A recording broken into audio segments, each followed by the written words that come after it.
was always the Jags. Always the Jags. It's always the Jags. Always the Jags. Welcome into Always the Jags, your number one podcast for all things Jacksonville, all things Jaguars, all things Duval. Talking about the Super Bowl a little bit.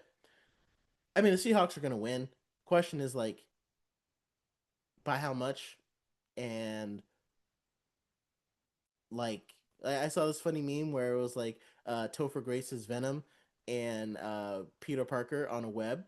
And he was like, what do you, and he was like, we could settle this. And Topher Grace was like, yeah, I'm thinking humiliation. And it was like the Seahawks was over his face. And Peter Parker was the Patriots. So, yeah, I think the Seahawks are going to give BTA. Maybe the game will be closer than I'm like necessarily predicting. I think if you're a Patriots fan, it's impressive that you're able to get back here. For every other fan in the NFC, AFC, it's like watching. Nobody wanted this matchup. I can tell you that. I'd rather have the Jaguars and like the Commanders or something. I don't know. But nobody wanted this matchup. But, it's going to be in Santa Clara. Like I said, I think the Seahawks are going to hoist their second Lombardi. I think it's probably not their second one, but their second one since I've been alive, I guess. I think it's very interesting that Sam Darnold is going to be the first quarterback from the 2018 draft class to not only get to, but likely win a Super Bowl over Baker Mayfield, who went number one, over Josh Allen, who's regularly hailed as the best quarterback in the NFL, over Lamar Jackson, who, again, is also regularly hailed as one of the best quarterbacks in the NFL. So that probably doesn't sit too well with those guys, especially when it seemed like Baker Mayfield was going to take the Buccaneers to the Super Bowl this year, with how well they were playing at the very beginning of the year. So there's a few interesting narratives, but no, incredible storylines. It's kind of a revenge game I don't think it's a revenge game for anybody, I don't think. Other than, like, Sam Darnold and the Patriots, like, making him see ghosts. So, I mean, when he carves him up, which I think he will do, there's not really much you can say about your career after you've won the Super Bowl. Like, there's not really much. Like, it doesn't really. When Sam Darnold wins, nothing else that he's done in his career will, like, ever matter. Because it's not like he's a backup who went into a situation. He was signed. He redeemed himself by playing with a top tier receiver. Went to a new system and continued to play well. And put his team in positions to win, and now he's going to win the Super Bowl. So it's kind of like in the NFL, the only thing that matters is the Lombardi. That's just, and people have made that clear time and time again. Fans would rather have 5 losing seasons or 10 losing seasons followed by a Lombardi than have 20 years of making the playoffs every year. It's just, the only thing that matters is the Lombardi.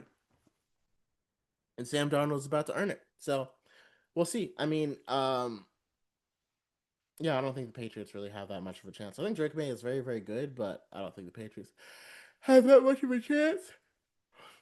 I really wish Trevor Lawrence was going to be in the Pro Bowl because it would give me something to watch for the Pro Bowl football game. But glad Devin Lloyd and Ross Mattistick are sticking there, are having a good time there. As we move on to free agency, there's a lot of reports talking about Devin Lloyd probably won't end up being back. Haven't seen anything about Travis Etienne. They're expecting the market to be very robust for Lloyd, but a lot of people are still ranking running backs like Breece Hall and Kenneth Walker over Travis Etienne. First of all, if you're ranking Breece Hall and Kenneth Walker over Travis Etienne, you are bugging. You absolutely, to me, there's no doubt in my mind, the best the best running back in this free agency class is Travis Etienne. But hey, if they think he's the third best, that only increases our chances of keeping him. So the only thing I'll say to kind of wrap it up, I know this year we're probably Trevor Lawrence. I saw an article that was like Trevor Lawrence's cap hit is $24 million. The biggest cap hit in the NFL is $80 million for Deshaun Watson. The fact that Jim Schwartz was even willing to take on that job and understand that I have a cap hit of $80 million for a guy who's not going to play is just insane. But hey, you get what you deserve. I'm talking about Deshaun Watson. So, and hopefully Jim Schwartz gets out of there and just goes to Buffalo. Um, I think Myles Garrett's gonna realize pretty soon he cannot win a ring here because the Browns are not gonna be able to get a new quarterback. So anyway, we'll get into draft and free agency talk later on. Point being, Trevor Lawrence's cap hit is only $24 million.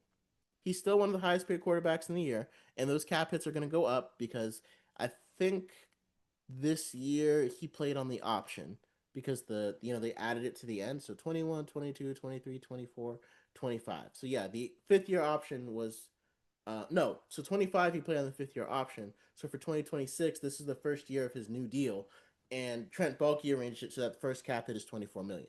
And I think the next hit is only 35. Or it might be 35 next year and 24 this year. I'm not really sure. But either way, two pretty low cap hits for a $55 million quarterback the first 2 years. So the deal is more backloaded, but I think year 3 is a big cap hit. And then after that, there's no more guaranteed money by year 4. So it's a pretty well structured deal for the Jaguars as far as it left James Gladstone with a lot of wiggle room and things he can do. Because there's a lot of players that he signed in this wave of free agency, this past wave, that are probably going to get released next year.